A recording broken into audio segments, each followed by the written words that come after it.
Assalamualaikum warahmatullahi wabarakatuh. Saya Ridho Firmansyah dari kelas 9D absen 29.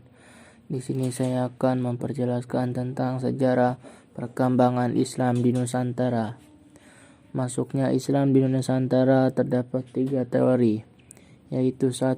Teori Gujarat, teori yang dicetuskan oleh G.W.J. Drewes yang lantas dikembangkan oleh Snok Hakronje, J.P. Cenampel, W.F. Suterhelm, J.P. Mekuete hingga Sucipto Wirjo Suparto.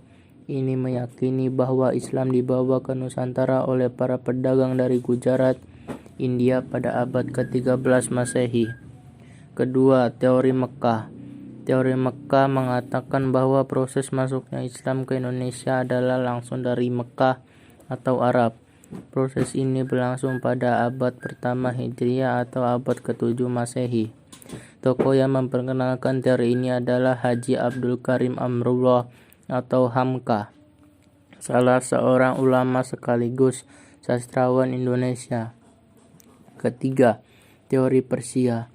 Teori Persia merupakan sebuah teori yang menyatakan bahwa Persia atau bangsa Iran yang menjadi penyebar agama Islam di Nusantara pada masa itu. Teori ini didukung oleh 2 ahli yang bernama Umar Amir Hussein dan Prof. Hussein Jayadiningrat. Teori Persia ada dikarenakan banyaknya bukti paham Syiah ketika Islam pertama kali masuknya di Indonesia, serta banyaknya kesamaan antara tradisi budaya masyarakat Islam Indonesia dengan tradisi budaya Persia.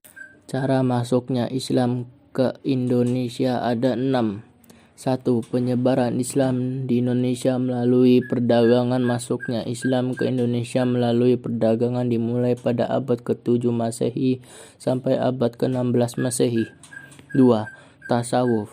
Tasawuf adalah ilmu untuk mengetahui bagaimana cara menyucikan jiwa, menjernihkan akhlak, membangun lahir dan batin, serta untuk memperoleh kebahagiaan yang abadi.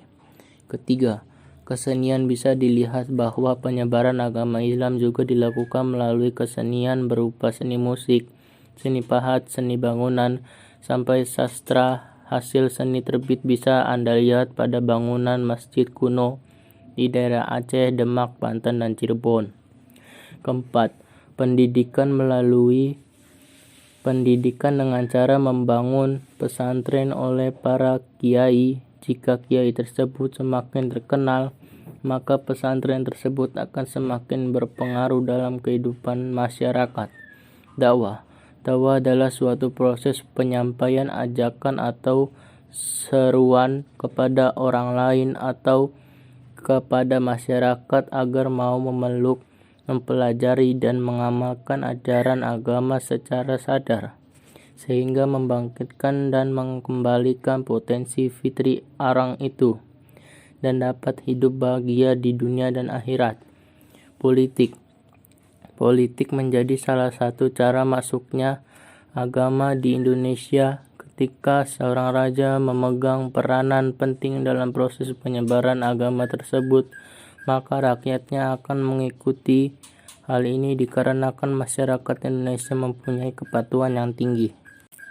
Contoh kerajaan Islam di Nusantara ada 4. 1. Kerajaan Islam di Sulawesi. 2. Kerajaan Islam di Jawa.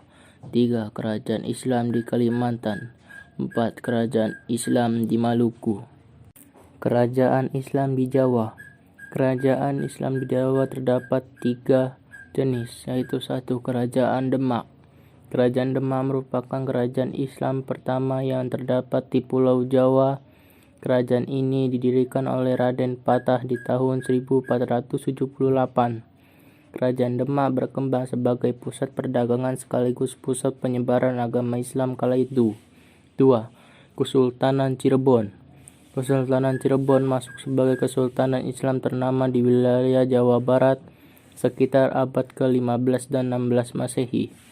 Wilayah Cirebon juga masuk dalam area strategis jalur perdagangan antar pulau. Kerajaan ini didirikan oleh Sunan Gunung Jati. 3. Kerajaan Banten. Kerajaan Banten yang berada di ujung Pulau Jawa yaitu daerah Banten. Tanda penyebaran Islam di wilayah ini bermula ketika Fathahillah merebut Banten dan mulai melakukan penyebaran Islam. Islam tersebar dengan baik saat itu karena dipengaruhi oleh banyaknya pedagang-pedagang asing seperti dari Gujarat, Persia, Turki, dan lain sebagainya. Kerajaan Islam di Maluku. Kerajaan Islam di Maluku terdapat 4 jenis. 1. Kerajaan Jailolo. Kerajaan Jailolo terletak di bagian pesisir utara Pulau Seram dan sebagai halmahera. Kerajaan ini termasuk ke dalam kerajaan tertua di wilayah Maluku. Menurut sejarah, kerajaan Jailolo berdiri sejak tahun 1321 dan mulai masuk Islam setelah kedatangan Mubalik dan dari Malaka. Kedua, Kerajaan Bacan. Kekuasaan Kerajaan Bacan telah meliputi seluruh kepulauan Bacan, Obi, Waigeo, Solawati hingga di wilayah Iran Barat. Penyebaran agama Islam di Kerajaan Bacan ini sendiri bermula ketika seorang mubalik dari kerajaan Islam Maluku lainnya datang dan mulai menyebarkan Islam. Ketiga, Kerajaan Ternate. Menurut sejarah, Kerajaan Ternate telah berdiri sekitar abad ke-13 Masehi. Kerajaan ini berada di Maluku Utara dan beribu kotaan di Simpalu. Penyebaran Islam di Kerajaan Ternate dipengaruhi oleh ulama-ulama dari Jawa, Arab, dan Melayu. Keempat, Kerajaan Tidore. Kerajaan ini terletak di sebagian pulau Halmahera dan sebagian pulau lagi di Pulau Seram. Kerajaan Tidore memeluk Islam sekitar abad ke-15 Masehi. Cirali Lijitu merupakan Sultan Tidore yang pertama kali memeluk agama Islam dan memiliki gelar Sultan Jamaluddin. Kerajaan Islam di Sulawesi. Kerajaan Islam di Sulawesi ada 5. 1. Kerajaan Goa Talo. Sesuai namanya, Kerajaan Goa Talo sebenarnya memang terdiri atas 2 kerajaan yang menjalin persekutuan. 2 kerajaan besar di wilayah Sulawesi ini kemudian memberi dampak yang begitu besar. Kedua, Kerajaan Bone. Bila dibandingkan dengan kerajaan-kerajaan Islam lainnya di wilayah Sulawesi, Kerajaan Bone termasuk kerajaan yang cukup kecil. Karena posisinya sebagai kerajaan kecil, maka saat itu Kerajaan Bone sangat dipengaruhi oleh Kerajaan Goa dan Talo. Ketiga, Kesultanan Bagai. Kerajaan di wilayah Islam di wilayah Sulawesi selanjutnya ialah Kerajaan Banggai. Kerajaan Banggai ini terletak di wilayah semenanjung timur Pulau Sulawesi dan Kepulauan Banggai. Kesultanan Banggai telah lama berdiri yaitu sekitar abad ke-16 Masehi. Keempat, Kerajaan Konawe. Kerajaan Konawe berada di wilayah Sulawesi Tenggara. Sebelum bercolak Islam, kerajaan ini awal mulanya merupakan kerajaan bercorak Hindu. Akan tetapi seiring berkembangnya agama Islam di Konawe, sekitar tahun 18 Masehi, kerajaan Konawe pun secara perlahan mulai mengalami perubahan sistem pemerintah dan pada akhirnya juga masuk menjadi bagian Negara Kesatuan Republik Indonesia. Kelima, Kesultanan Buton. Kerajaan Kesultanan Buton merupakan kerajaan Islam yang terletak di Sulawesi Tenggara. Menurut sejarah, kerajaan ini telah lama berdiri bahkan sebelum agama Islam masuk ke wilayah Sulawesi. Kerajaan ini muncul pada awal ke-14 Masehi. Kerajaan Islam di Kalimantan. Kerajaan Islam di Kalimantan terdapat 5 jenis. 1. Kerajaan Selimbau. Kerajaan Islam pertama di wilayah Kalimantan ialah Kerajaan Selimbau. Kerajaan ini terletak di wilayah Kecamatan Selimbau, Kabupaten Kapuas Hulu, Provinsi Kalimantan Barat.